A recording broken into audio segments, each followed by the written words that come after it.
Whilst harbouring the longest coastline in continental Africa, 3,330 kilometres, Somalia is geographically positioned in a favourable region in the world.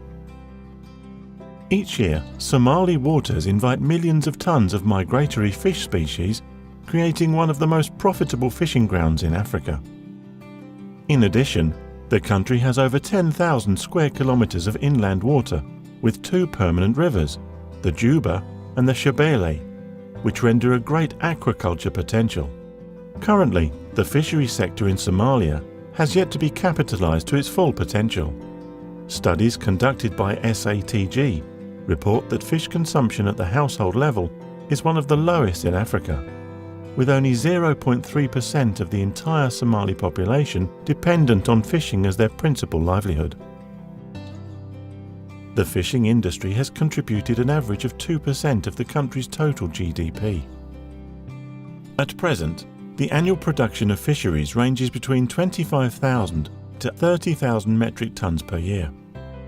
However, according to surveys conducted by SATG, potential annual production ranges between 340 to 420,000 metric tonnes on the eastern coast and 40 to 80,000 metric tonnes on the north coast. Across the various activities in the fisheries value chain, there are a series of constraints which drives away potential attraction for employment and investment.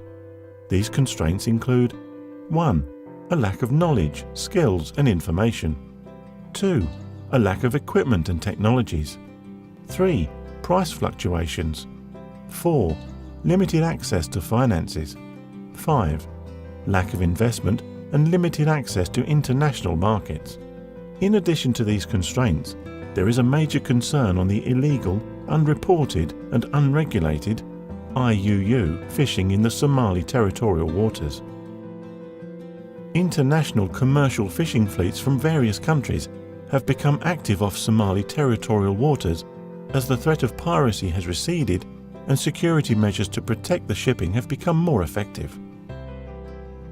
Although the list of constraints in the Somalia's fishery sector seem to be numerous, they also present many opportunities for investors, returning diaspora, and for the government to expand this important sector into a more globally competitive market. This sector must tap into the growing population of youth, women, and the entrepreneurial nature of the Somali population. This can only be done when there is a growing capacity to manage the entire market, proper utilisation of the emerging financial institutions, improvements in the infrastructure, and the development of effective policies to govern the fisheries sector across the entire value chain. With a more inclusive access to the market, proper training, and an efficient means of production, the productivity of fisheries in Somalia can reach an all-time high.